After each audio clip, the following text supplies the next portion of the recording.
Now I'll tell you how to root grape cuttings. Now outside until the beginning of February. Let's just say that at this moment is the time to do this, perhaps maybe a little later. If you, for example, are in the northern region, we have the Kharkov region, then the best option is already from practice at the moment. Right now it has come up. To root the cuttings, we will need a container. Cherenkov himself, of course, has it all by variety, not by variety.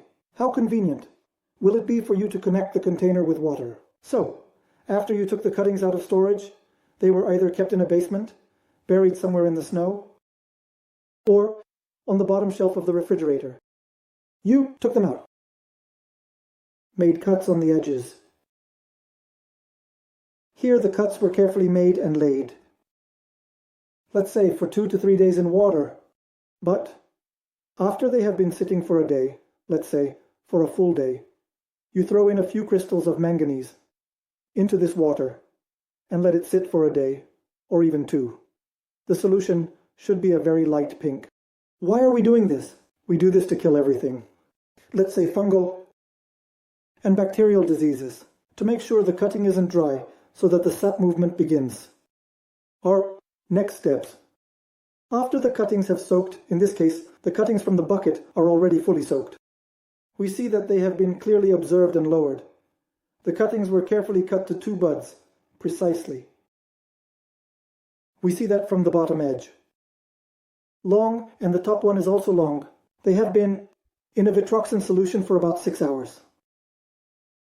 Now the next step is to put them for rooting. What do we do for this? Taking container. In this case, there are a lot of cuttings, so I'm taking a larger container for 1 batch. I'm putting in cotton. Of course you can use burlap, but it's more convenient for me to use cotton, so I'm laying down the cotton. After doing that, I pour in some water.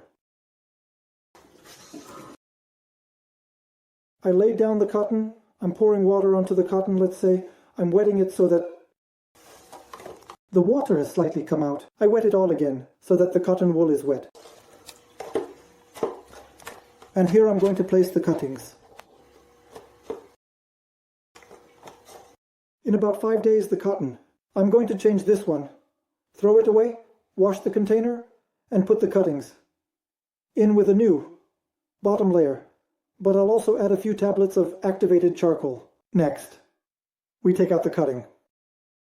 That we produce the top cut, let us have it, but no one recommends 1.5 to 2 centimeters there. If possible, we leave it longer. Well, let's say it this way. It doesn't make much difference. At what angle it is cut, just fix that. Speaking, there is a side-carved kidney. The main thing is that it should be at least 1.5 to 2 centimeters minimum from the bud. To prevent the bud from drying out, the lower cut can be made with the bottom cut. In this case, we see the bud. We need to trim, but not the muscles, not like that. We cut off the knot about millimeters. 5 to 7 millimeters from the node. Here I was inserting it. Pruner. And cut it, we can see. Here, it's green. Next, I'm making the beard. With the pruner, just like that, I make a few grooves. Why am I doing this? In order for the wound tissue to essentially form furrows, we see to the depth crawling into the bark. From these furrows, the petioles, that is, the roots themselves, will begin to grow. And then I just place them.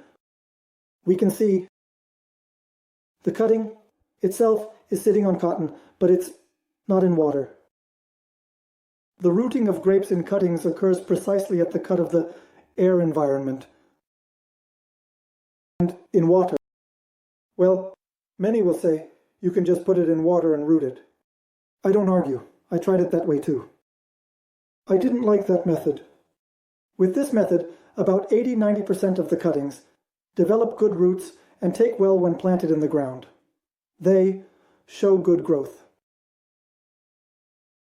And why am I doing this in February? To practically gain a year. If you root this cutting, next year the vine will grow and you will trim it. Leave 6 buds for winter. In spring make a maximum of 4 buds. or even 2, depending on the number of arms. In just a year, you'll be able to see which variety of grape to leave a small shoot. Here's the next step. We trim in exactly the same way. Bottom, I continue trenching. The trenching should not be too sharp, but not too dull either. For example, you can take a blade on a golden canvas with a metal saw, and I did all of this exactly the same way. But it's essential. This needs to be done so that the roots are strong and powerful. In this case, the cutting has 3 buds, but from practice I tried both 2 and 3. It's better. I like 2 buds better, so that all the growth strength goes into 1 bud. The next step, I trim it exactly the same way, placing the blade closer to the bud to train it. We take the living part of the seedling, and then we do the beard exactly the same way. Here we see that is removed. You can see at a slight angle. As for the number of trenches, you can decide for yourself, maybe 3, 4, or 5. It depends on not tearing it too much. That's it, and the next step. You can of course take the upper edge of the cutting and also dip it in paraffin to prevent moisture loss. I read it, I heard it, but it didn't sink in. When the length of the cutting is long, showing from the bud, that's quite enough. The whole edge is covered, and this part gives a great sprout later. But there's also this point. It's also called chitting. So what is that? These are the cuttings, which we are with you. We'll put them in a jar for sprouting, and we need to create certain conditions for them. So what kind? It should be warmer at the bottom. Is it exactly where the container, the jar, is at the top? Where the cuttings are, it should be warm. Well, the optimal temperature is considered to be around 25 degrees, plus or minus a little. But again, it depends on the weather conditions. In this case, what we are doing again exactly. The same goes for the cutting, and we will place our container on the windowsill near the warm radiator. Since this method has been tested over time, even with the cuttings that were sent from China. Well, I was curious about how they would come, whether the cuttings they sent would be okay. Actually, they were all moldy and dry. I thought nothing would come of it. Well, out of the 6 cuttings, 2 have already developed roots, and 1 is already growing. I think you already saw this in the previous video. The buds haven't woken up yet there. They just started to swell, but the roots have begun to grow. You could say it's the ideal option, but there, again. The downside is that the bottom cut is too much cut off. It's dry, but it has started to grow. And there's a cut almost right above the top bud. In this case, we can cut off this dry part. When, unfortunately, we need to trim it in the summer after planting, there won't be any difference when we cut it. The main thing is that it shouldn't be too short. Let's say about 1.5 centimeters. Next, let's say, again from practice, you can use not only 1-year cuttings but also 2-year ones. In this case, this is a 1-year-old cutting of the vine. If you're propagating grapes, it depends, again. From Takina, let's put it this way. As they say in practice, the thicker the cutting, the more nutrients it has, and the more strength it has for further growth. So if you have the opportunity, for example, to cut a bunch for yourself, or if you got some cuttings provided to you, that will be at least a few millimeters thick. From 8 millimeters, so let it be. Up to 20 millimeters, it doesn't matter. A thick cutting. They take root and take root. And the growth strength of the shoot is much higher than that of a thin one.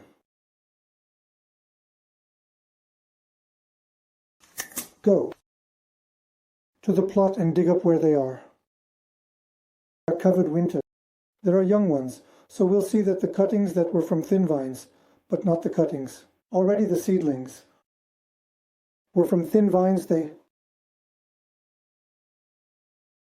had in their view a thin, weak vine, even though it was pruned. But still, the vine is thinner. Those that were cuttings were much thicker. There was a gap. Thicker, longer, and more powerful. Well, accordingly, it also produced...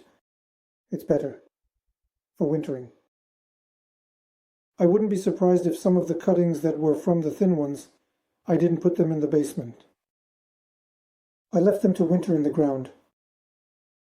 The vines were up to 27 degrees. Honestly, everything is covered for me. Well, the snow cover was approximately about 15-18 centimeters.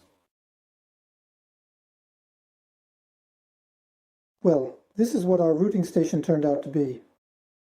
So what's happening with the cuttings right now? They are on the rooting station, meaning below. The battery is quite warm. Heating the lower parts of the cuttings. We'll compress a bit from the window with some caps so that the cold gets to the upper part of the cuttings. The upper part is in a cooler environment, while the lower part is warmer. This is to wake up the roots, as we showed earlier. We can see that the roots have started to grow.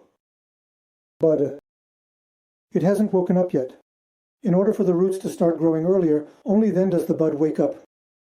And this will be for a good, successful seedling.